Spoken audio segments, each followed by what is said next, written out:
Bismillahirrahmanirrahim. Alhamdulillahi rabbil alamin wa salatu wa salamu ala rasulillahi sallallahu alayhi wasallam. Awali kabisa namshukuru Allah, pia kumtakia rehema mtume wetu Muhammad sallallahu alayhi wasallam.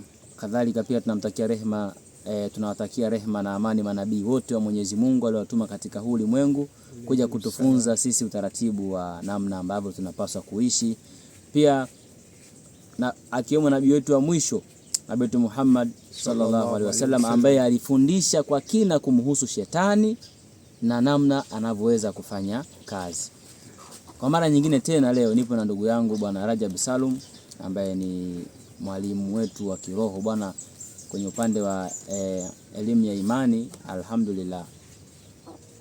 Sasa leo tunataka tuzungumze, kwa sababu tupo ndani ya mwezi mtukufu wa Ramadhani huu, tukaonelea ni bora leo tuweze kuzungumza mada muhimu sana kuhusiana na imani. Mada yenyewe inahusu vifungo ambavyo watu tumefungwa navyo, vifungo vya kiroho ambavyo wanadamu wengi sana leo tunakabiliwa tumefungwa navyo, katika vinavyotuzuia sisi kuweza kufanikiwa katika imani. Vifungo vya kiroho ambavyo vimetufunga au tumefungwa navyo si wanadamu, au tumejifunga navyo si wanadamu, vinavyotupelekea tushindwe kufanikiwa katika mambo ya kiroho, mambo ya kiimani. Kwa hivyo leo niko ndugu yangu hapa, naye namkaribisha aweze kutupa maelezo ama faida juu ya mada hii na darasa kama hii. Tuko pamoja inshallah. Karibu sana Sheikh Rajab. Naam.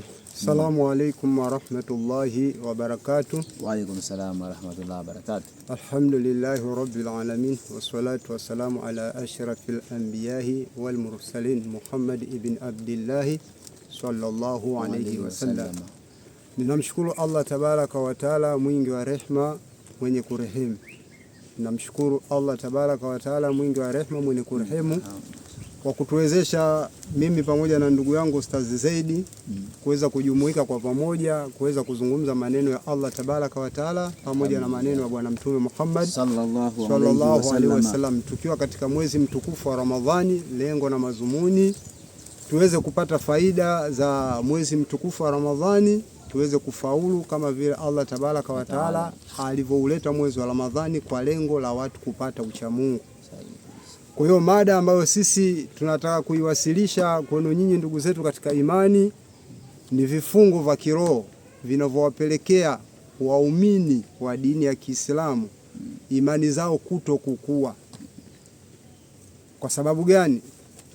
Allah tabaraka wa taala ameujalia huu mwezi mtukufu wa Ramadhani kuwa ni mwezi ambao kama alivyosema ndani ya Qur'ani, baada a'udhu billahi minashaitanir rajim, bismillahir rahmanir rahim, ya ayyuhallazina amanu kutiba alaykum siyam kama kutiba alal ladzina min qablikum la'allakum tattaqun. Allah tabaraka wa taala anasema mmelazimishwa nyinyi kufunga kama walivyolazimishwa waliopita kabla yenu, ili mpate kuwa wacha Mungu. Ndio lengo la Allah tabaraka wa taala kutupa mwezi mtukufu wa Ramadhani. Na sote tunatambua kabisa kwamba ucha Mungu ndio levo kubwa ya imani inayompelekea mja wa Allah kufaulu katika maisha ya hapa duniani pamoja na kesho akhera. Lakini jambo la kusikitisha ni lipi? Tunapoingia katika mwezi mtukufu huu wa Ramadhani, ambao watu wengi kama waumini tukitarajia kupata takwa ya Allah tabaraka wa taala, lakini cha kushangaza mwezi unakapokuwa umekwisha, sote tukitizamwa tunakuwa tumerudi katika maovu tena, maovu au katika levu zile zile ambazo hiyo takwa hatuioni. Sasa jambo la kwanza mimi nataka kuzungumzia kwanza faida gani zinazopatikanika katika mwezi mtukufu wa Ramadhani kwa mtu atakayefanikiwa kupata hiyo takwa ya Allah tabaraka wa taala. Allah anasema kwamba mmelazimishwa nyinyi kufunga kama walivyolazimishwa waliopita kabla yenu, ili mpate ucha Mungu, takwa. Sasa ndani ya takwa kuna faida zipi? Swali hili linajibiwa na kitabu cha Allah tabaraka wa taala kupitia katika suratul Hadid. Allah tabaraka wa taala anasema baada a'udhu billahi minashaitanir rajim, ya ayyuhallazina amanu, enyi ambao mlioamini, taqullah, mcheni Mwenyezi Mungu, wa aminu birasulihi, na mumuamini mtume wake, yu'tikum kiflaini min rahmati, nitakujalieni vitu viwili katika rehema yangu, wa yaj'al lakum nura tamshuna bi, nitakujalieni nuru ya kutembea nayo, wa yaghfir lakum, na nitakusameheni. Kwa tunaona kwa mujibu wa hii suratul Hadid, Allah tabaraka wa taala anasema katika lile lengo la kupatikana takwa ya Allah tabaraka wa taala, Allah atatujalia kutupa faida mbili. Faida ya kwanza atatujalia kutupa nuru ya kutembea nayo, lakini faida ya pili Allah tabaraka wa taala atatusamehe madhambi yetu. Kwa tunaona kumbe Allah alivyotuambia tufunge mwezi mtukufu wa Ramadhani, lengo lake kubwa katika mwezi mtukufu wa Ramadhani tuweze kupata takwa. Na tukiweza kupata takwa, Allah tabaraka wa taala atatupa zawadi mbili, ambayo zawadi hiyo ni nuru yake Allah tabaraka wa taala kwa ajili ya kutembea nayo, lakini vile vile ndani yake tunapata msamaha. Hiyo ndio lengo la takwa kwa mujibu wa kitabu cha Allah tabaraka wa taala. Sasa tunazungumzia nuru ni nini? Nuru ni nini? Kwa sababu Allah tabaraka wa taala anasema nuru ya kutembea nayo. Nuru ni nini? Nuru ni uwezo wa nguvu ambayo Allah tabaraka wa taala ameiumbia kwa waumini katika roho zao. Muumini yoyote Allah amejalia katika roho yake kuna nuru, ambayo hiyo nuru ni nguvu ya Allah tabaraka wa taala inaomwezesha mwanadamu kuweza kusikia, kuona na kufahamu. Kwa sababu sisi wanadamu tuna maumbile yaliyokuwa mawili. Tuna umbile la kimwili ili la kuweza kuonea ugali na vitu vingine, vitu vyote vya duniani hapa. Lakini vile vile tuna umbile la kiroho, ambalo hilo umbile la kiroho Allah ameliweka special kwa ajili sisi kuona vile vitu ambavyo vinavyopatikana katika ulimwengu usioonekana. Sahihi. Mmenipata hicho kitu? Ndio. Kwa hiyo Allah tabaraka wa taala anazungumza kabisa kama atatujalia hiyo nuru. Hiyo nuru ina maana ni nguvu ya kiroho itakomfanya mwanadamu kuweza kuwa na uwezo wa kufahamu, kusikia pamoja na kuona katika ulimwengu usioonekana wa kiroho. Kwa hiyo mwanadamu akishafika katika level hii ya Allah kumjalia nuru, kwa maana huyu mwanadamu ndio anakuwa na imani madhubuti, anakuwa na yakini ya Allah tabaraka wa taala, kwa sababu vile vinavyomsumbua katika ulimwengu usioonekana vingi anakuwa na yakini navyo, kwa sababu ana taarifa nazo. Allah amemjalia macho ya kuona, amemjalia moyo wa kufahamu, na amemjalia masikio ya kusikia. Kama alivyosema Bwana Mtume Muhammad sallallahu alaihi wasallam, akasema ittaki filasatul mu'minin, ogopa jicho la mu'min, fa innahu yanzuru binurillah, yeye anaona kwa nuru ya Allah. Kwa hiyo mu'min hawezi kufanana na watu wengine wasiokuwa na imani, kwa sababu yeye anaona kwa nuru ya Allah na anasikia kwa msaada wa Allah, kwa msaada wa Allah tabaraka wa taala, ambalo hili jambo ndio linapatikanika katika roho, ambayo ndio ile nguvu ya kiimani ambayo ina mfumo hiyo mitatu. Wakati tunasoma shule hizi za kawaida tulikuwa tunaambiwa, tunafundishwa milango ya fahamu ya kimwili, ambayo ninakumbuka ni mitano. Kuna macho, kuna masikio, kuna pua, kuna ulimi na kuna ngozi. Lakini vile vile katika maisha ya kiroho, umbile letu la ndani la kiroho lina milango ya fahamu mingapi? Mitatu, kwa mujibu wa Qur'ani. Ambayo hiyo milango ya fahamu mitatu ndio kuna kufahamu, kuna kutokana na moyo, kuna kusikia, kuna kutokana na masikio, na kuna kuona vile vile. Kwa hiyo milango ya kiroho iko mitatu. Kwa ukamilifu wa mtu wa imani, lazima moyo wake uwe una uwezo wa kufahamu majambo ya Allah tabaraka wa taala. Yani lazima hizi milango hii mitatu iweze kuwa wazi, iweze kuwa wazi. Ikifungwa mmoja wapo, ikifungwa mmoja wapo au yote kamefungwa, huyu mwanadamu anakuwa tunamhesabia kwamba hana imani. Umenipata hicho kitu? Kwa maana hapo na maana lazima uweze kuwa na ile ambayo umezungumza, nuru ya Allah tabaraka wa taala. Iwe yani uweze kuipata ile nuru, na ili uipate ile nuru lazima upambanie takwa. Uwe mcha Mungu, kwa mcha Mungu ndipo Allah anatupa nini? Nuru yake, ambayo hiyo nuru inakwenda kufungua hii milango ya mitatu ya fahamu. Yes. Ambayo hiyo milango mitatu ya fahamu, kwa maana mwanadamu utakuwa una uwezo wa kuona vile ambavyo wanadamu wenzako wenye kumkufuru Mungu hawaoni.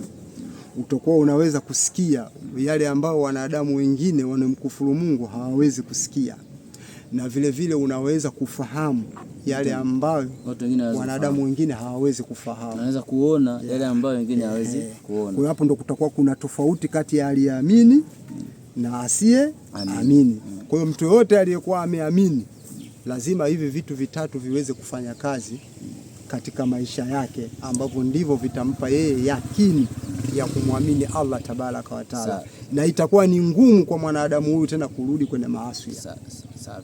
Na hapo kwenye umeelezea namna ambavyo faida inayopatikana kwa mtu ambaye kaamua kuwa kufanya yani kuendea ucha Mungu, kuendea takwa kwa kufanya yale ambayo yanampelekea katika ucha Mungu. Sasa tungependa kufahamu kwamba ni yapi hayo yanayopelekea sisi kujifunga kujifunga vifungo hivi vya kiimani vya kiroho, hata ile milango mitatu ya imani ya fahamu ikawa iko locked badala ya kuwa wazi. Ni vitu gani ambavyo vinapelekea mtu akifanya vinampelekea anakuwa anafunga ile milango yake ya fahamu, au anakuwa anakosa nuru ya Allah tabaraka wa taala, kwa maana kwamba anakuwa katika vifungo vile vya kiroho? Ni vitu gani hivyo? Inshallah tuweze kufahamu.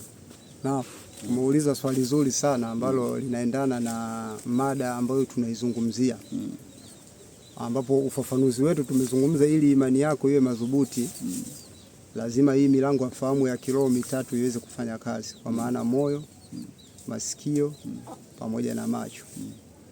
Kwa maana kwa mujibu wa mada yetu tulizungumza kwamba utatuzi wa darasa yetu tunazungumzia masuala mazima ya vifungo hivi vya kiroho vinavyopelekea watu hizi imani kuondoka. Kwa hiyo umeuliza swali kwamba kitu gani kinachosababisha hii milango yetu ya fahamu ya kiroho inafungwa iweze kufungwa.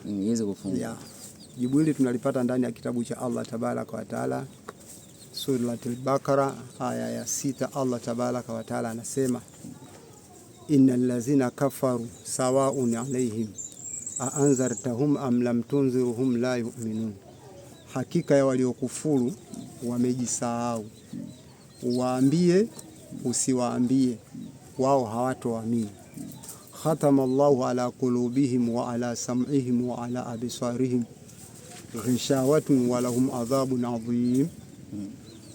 Allah anasema amepiga mihuri katika mioyo yao, katika masikio yao na katika macho yao, na kwa hakika hao wana vifuniko, na hao ndio watakaopata adhabu iliyokuwa kubwa. Kwa hiyo Allah tabaraka wa taala anatupa taarifa vinavyosababisha mtu kufungwa moyo wake, vinavyosababishwa mtu kufungwa masikio yake, vinavyosababishwa mtu kufungwa macho yake, ambayo ndivyo vitakavyompelekea yeye imani ya kumwamini Allah ni ukafiri, kufanya vitendo vya ukafiri. Sasa tunapozungumza swala la ukafiri, waumini sisi wa dini ya Kiislamu tuliokuwa wengi, tunapozungumza swala la ukafiri, akili zetu zinakwenda mbali. Tunaamini ni Wakristo. Tunakwenda katika wale ambao hawajatoa shahada ya kumwamini Bwana Mtume Muhammad sallallahu alaihi wasallam. Kwa hiyo tukisikia aya inayosema ya ayyuhallazina ya ayyuhal kafirun, tunajua kwamba hawa labda ni Wayahudi au ni Wakristo. Huu ndio msiba mkubwa wa ummati Muhammad sallallahu alaihi wasallam. Ndugu zangu katika imani, ukafiri ni matendo ya kidhambi ambapo Allah akiitoa amri yake wewe ukaenda kinyume nayo, yeye Allah anakuhesabia kwamba umemkufuru. Ibilisi, laana za Mwenyezi Mungu ziwe juu yake, ndiyo kiumbe ambaye tunamfanya kama mfano. Wanachuoni wanaotufundisha wanasema kwamba Ibilisi ni katika miongoni mwa majini ambaye amelelewa katika mbingu ya Allah tabaraka wa taala, akiishi pamoja na malaika. Lakini kwa ile shukuru yake ya kumshukuru Allah tabaraka wa taala, kwa ile kumkirimu yeye kuweza kulelewa kule mbinguni, Ibilisi alikuwa inasemekana kwamba kila akitembea hatua moja alikuwa anasujudu, mpaka akatungwa jina kwamba yeye anaitwa Aba Sajida, bingwa wa kusujudu. Maana kitu Ibilisi. Kwa hiyo Ibilisi ni katika kiumbe ambaye alikuwa anamjua Allah tabaraka wa taala na anamuamini, lakini Ibilisi alifanya kosa moja tu, ndilo lilompelekea yeye kuhesabiwa kwamba ni katika miongoni mwa makafiri, ambapo Allah tabaraka wa taala kosa lenyewe lilikuwa ni nini? Alipomwamrisha kwamba Ibilisi pamoja na malaika wote msujudieni Adam. Qur'ani inasema malaika wote wakasujudu isipokuwa Ibilisi, aba wastakbara wakana minal kafirin. Yeye alikataa na akafanya kiburi na akawa katika miongoni mwa waliokufuru. Kwa hiyo tunaona tukio zima kwamba Ibilisi alifanya kosa hili moja la kugoma kumsujudia Nabii Adam alayhi salatu wasalam. Si kwamba Ibilisi alikuwa amjui Mungu. Ibilisi alikuwa anamjua Mungu vizuri tu, anafanya ibada vizuri, anafanya mambo mengine ya kheri vizuri, lakini kwa kukadhibisha amri ya Allah akabatilishiwa, akafungwa, yani kifupi akachukiwa na Allah alimpa fursa ya kujieleza, pengine angeomba msamaha, angeshuka, lakini akaendelea kutakabari zaidi. Sasa kwa hiyo hapa tunapata kipengele kwamba kumkufuru Mungu si kwamba wewe kwa ule mtu ambaye hajatoa shahada kumwamini Allah na kumwamini Nabii Muhammad sallallahu alaihi wasallam. Unaweza kumkufuru Mungu hata kama ukiwa ni muumini. Kwa maana gani? Kama kuna amri Allah tabaraka wa taala ameziweka ni nyingi, ikiwemo swala, ikiwemo funga, ikiwemo kuacha maovu kama zinaa, riba, kuacha wizi. Sasa katika haya matendo ukawa wewe unakwenda kinyume nayo, kwa maana lile Allah alilolikataza wewe ukawa unalifanya, moja kwa moja na wewe unahesabika umemkufuru Allah tabaraka wa taala. Na ukikufuru maana wewe ni kafiri. Kwa hiyo kile kitendo pamoja unakuwa sio kafiri moja kwa moja, kwa sababu bado shahada inakulinda. Kwa hiyo hichi kitendo unachokifanya cha kumkufuru Allah katika tendo fulani, aidha kama ni swala wewe hauswali, au kama ni acha zinaa wewe hauachi zinaa, hili sasa ndio linalopelekea milango yako ya kiroho sasa inakuwa inafungwa. Kwa sababu kawaida ya mwanadamu mtenda mema, Allah amejalia moyo wake unatawaliwa na Allah mwenyewe, ambapo ukitawaliwa na Allah mwenyewe, huyu mwanadamu ndio anajaliwa kuwa na nuru. Lakini kadhalika vile vile mwanadamu mwenye kumuasi Allah, hata kama atakuwa amemwamini lakini akawa na matendo ya kumuasi Allah, huyu mwanadamu moyo wake unatawaliwa na sheitani. Ukishatawaliwa na shetani, huyu mwanadamu kunaingia giza katika moyo wake. Ukishaingia katika giza katika moyo wake, kwa maana hicho ndio kinaitwa kifungo. Na niliona kwenye hadithi moja hivi Mtume sallallahu alaihi wasallam anasema kwenye mwili kwenye moyo wa mwanadamu Allah amejalia kitone fulani cheusi. Kile kitone kinakuwa kadiri ya unavyofanya machafu na kinapungua kadiri unavyofanya mema. Kwa kumbe hiyo giza lilotaja hapa ndio kile kitone cheusi ambacho yani ukifanya maovu kinazidi kukua. Kikizidi kikafunika ule moyo, basi huyu mtu anakuwa muovu, ndio kafiri ambao unataja hapa. Kwa maana sasa ule moyo utakapokuwa umejaa giza, ule moyo utapokuwa huna uwezo tena wa kuoperate kutoa nuru kwa ajili ya kuweza kukuongoza katika mwili, kwa sababu sisi wanadamu asilimia kubwa ya maisha yetu yanaanzia ndani katika roho. Kwa ukimwona mwanadamu muovu, kinachomfanya yeye kuwa muovu, kuna nguvu ya shetani iko nyuma yake, ndani yake, ndio inomfanya yeye kuwa muovu. Na huyu mwanadamu akishabadilisha yale maisha akawa ni mtenda mema, automatic ile nguvu ya kimungu inayoingia katika moyo wake inambadilisha na huyu mwanadamu kuwa mwema. Umeelewa kitu? Kwa kadri anavyoendesha yeye maisha yake kufanya uovu, ndivyo anavyolitia giza katika moyo wake. Akishalitia giza katika moyo wake, kile ndio kinaitwa kifungo. Kifungo kwa maana gani? Moyo wake unatawaliwa na shetani. Kama unatawaliwa na shetani, asili ya shetani hamwamini Mungu. Na anataka kila mwanadamu asimuamini Mungu, ili siku ya kiyama wote waelekee wapi? Katika moto.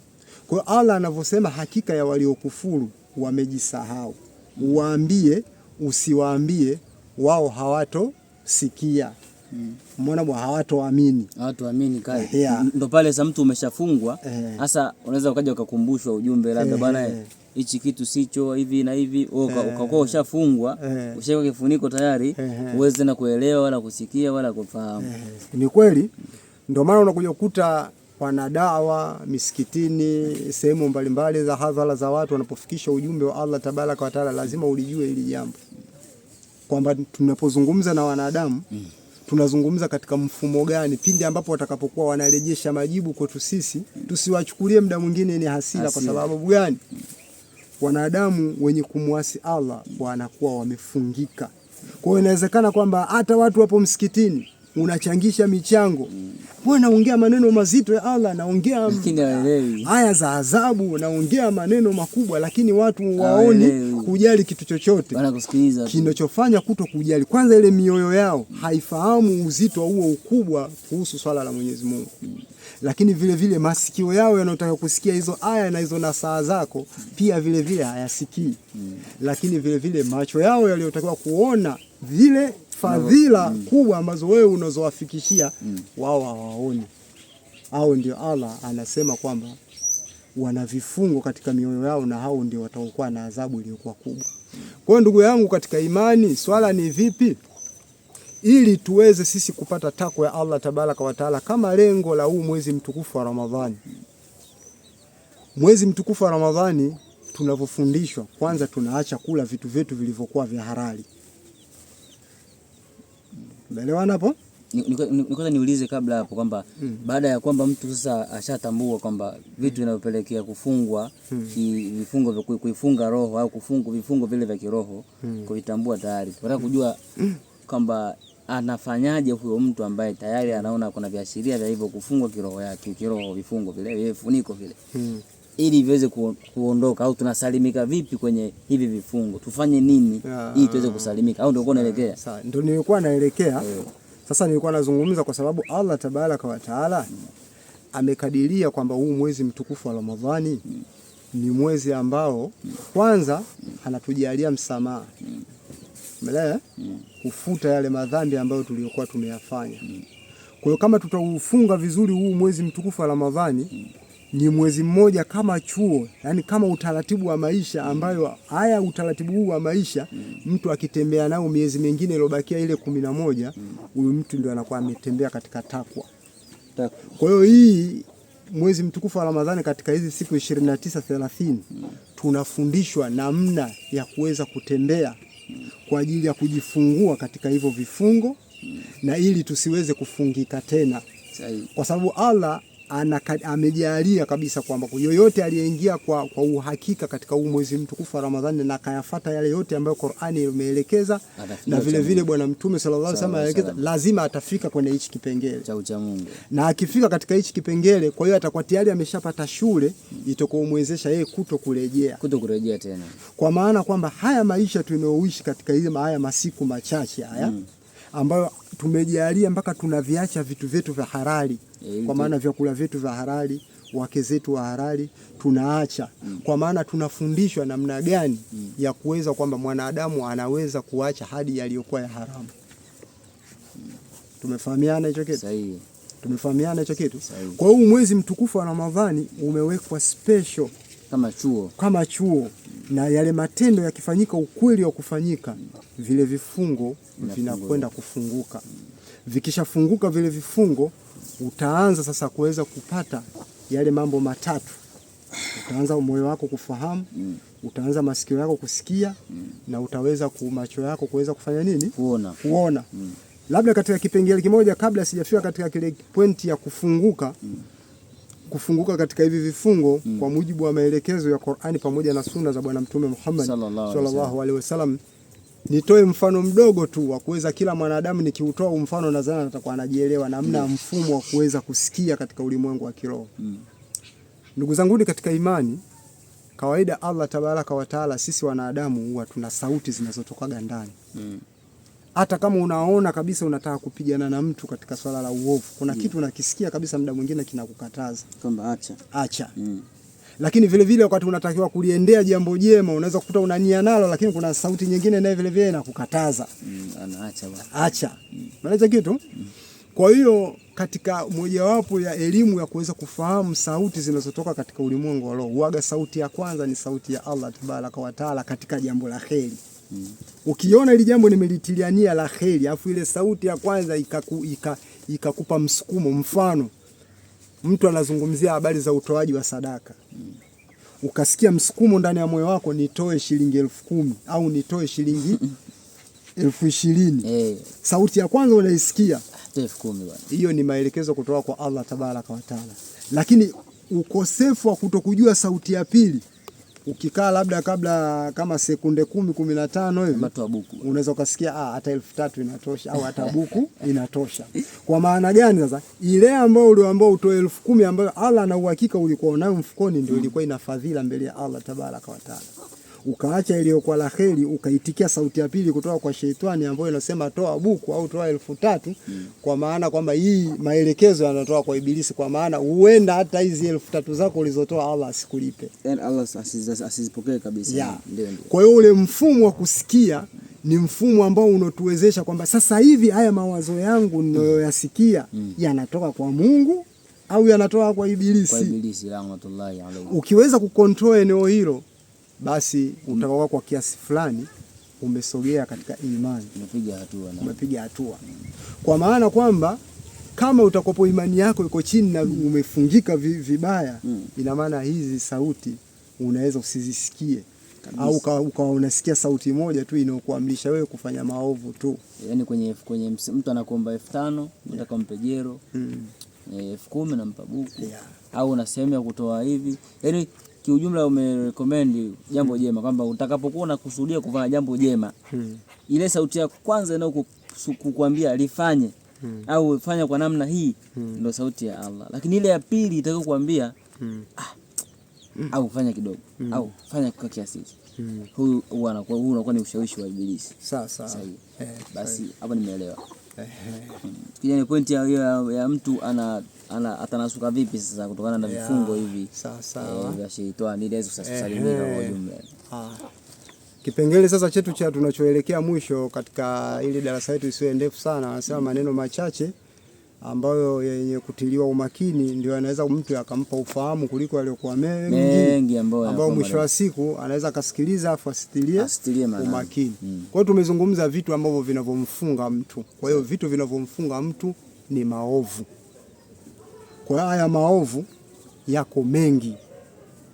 Tumeelewana? Haya maovu yako mengi. Inawezekana wewe ni muumini, unaswali swala 5, unafunga sunna za Bwana Mtume sallallahu alaihi wasallam, unatoa sadaka, lakini kuna vitu bado vinakukwaza katika vifungo hivyo. Mfano, mtu una hasira sana. Hasira ni katika mojawapo ya nguvu katika nguvu za sheitani. Lakini unaweza kukuta kwamba mtu una tabia ya ubakhili, mtu una tabia ya chuki. Kwanza hakuna kitu kibaya, mfano kama katika masuala ya elimu za kiroho, kwamba kila lilikuwa tendo baya, tabia mbaya, ni tabia za shetani ambazo mwanadamu ukiwa nazo katika moyo wako, kwa maana tayari ule moyo unatawaliwa na Ibilisi.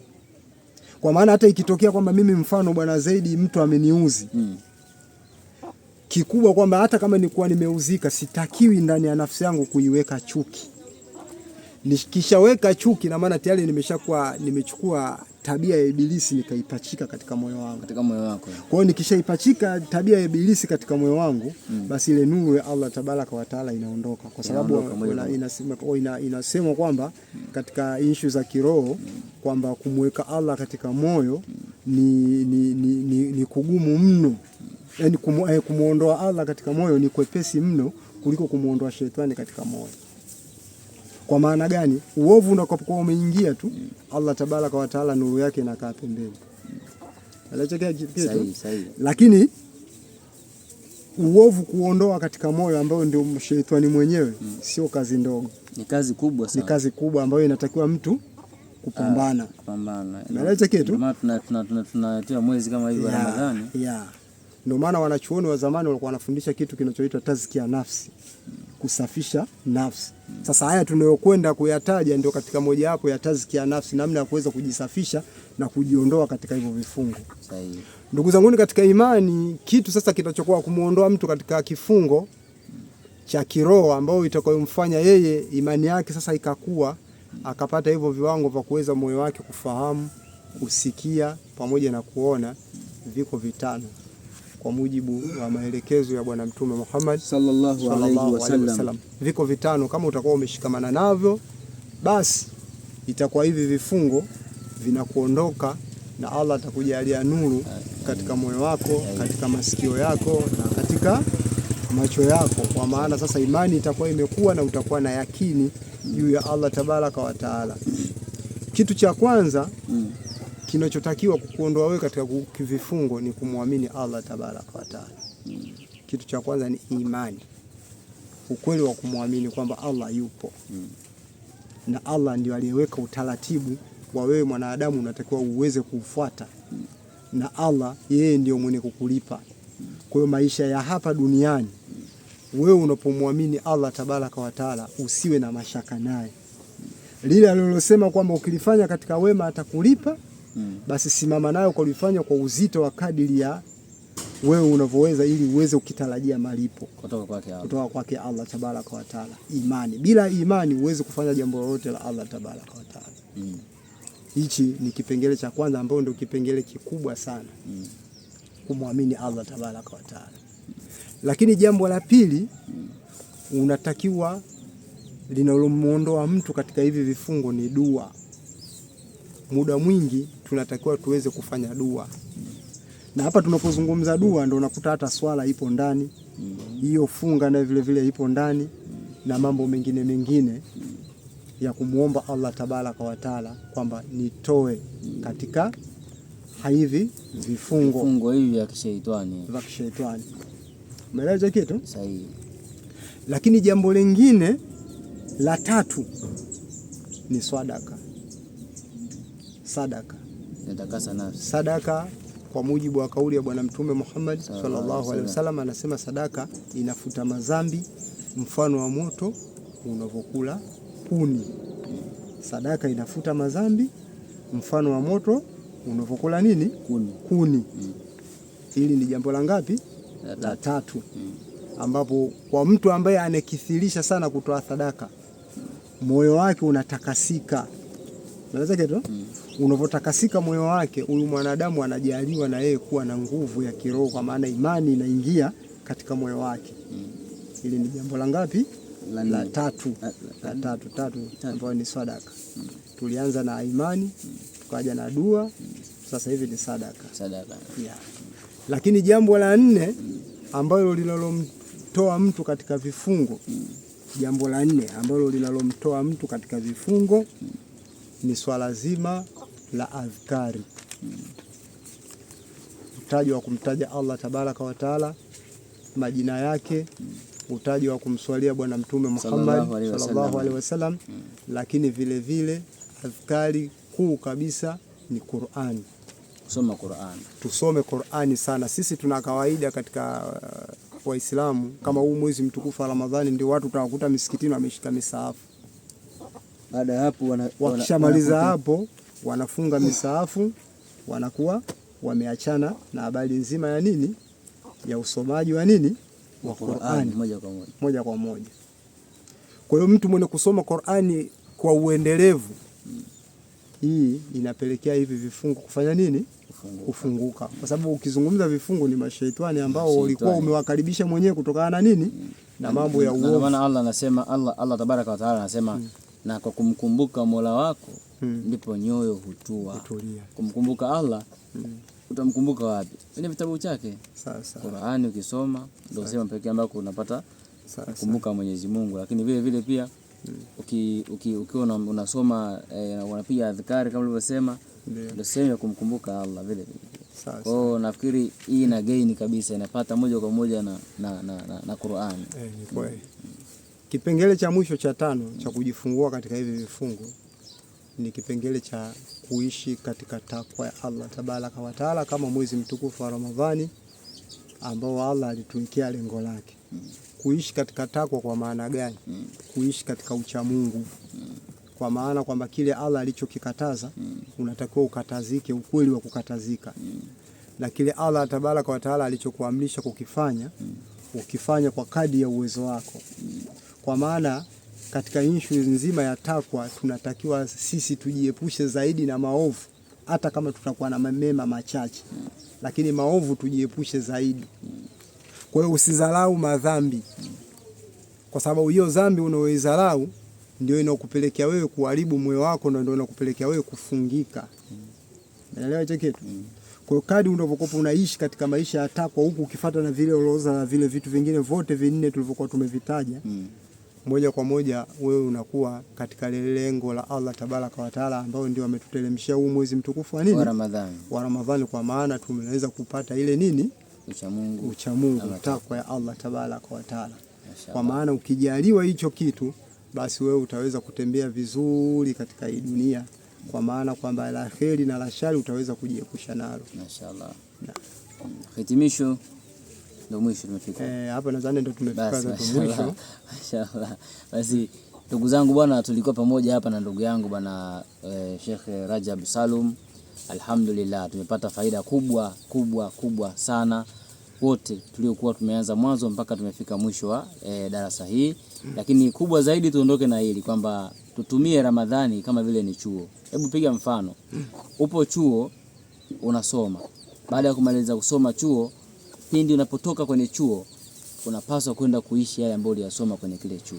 Kwa hiyo hii Ramadhani tuichukue kama ni chuo. Tunaojifunza ndani ya Ramadhani tunapaswa kuyaishi baada ya kutoka kwenye Ramadhani. Tukifanya hivi tutapata faida ambayo katuambia, tutafunguliwa tunakuwa tuko wazi kwenye milango yetu ya fahamu ambayo Qur'ani imeitaja ni macho, masikio na moyo. Tunakuwa tuko wazi. Kwa hiyo inakuwa ni rahisi sana kuweza kutambua hili baya, hili jema. Tunatambua wazi, tunajua namna, tunakuwa tunaweza kuona vitu ambavyo wengine hawaoni, tunakuwa tunaweza kusikia vitu ambavyo wengine hawasikii, tunakuwa na uwezo wa kufahamu vitu ambavyo wengine hawafahamu.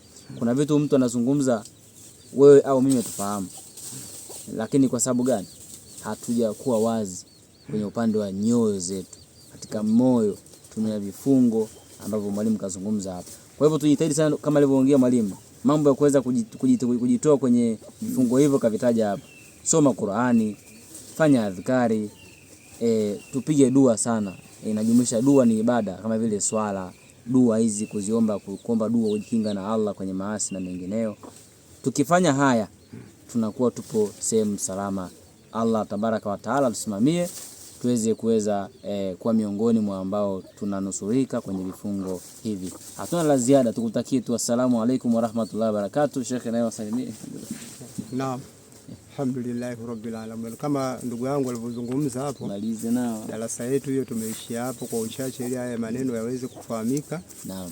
Lakini tutakuwa na miendelezo baadaye mengine inshallah. Sasa lazima la kuweza kuyazungumza maneno Allah tabaraka wa taala. Kwa hiyo tunajalia kwamba achukueni haya machache. Naam, inshallah. Kwa ajili ya dunia yetu pamoja na akhira yetu. Inshallah. Assalamu alaykum wa rahmatullahi wa barakatuh. Wa alaykum salaam wa rahmatullahi wa barakatuh. Basi inshallah mpaka wakati mwingine.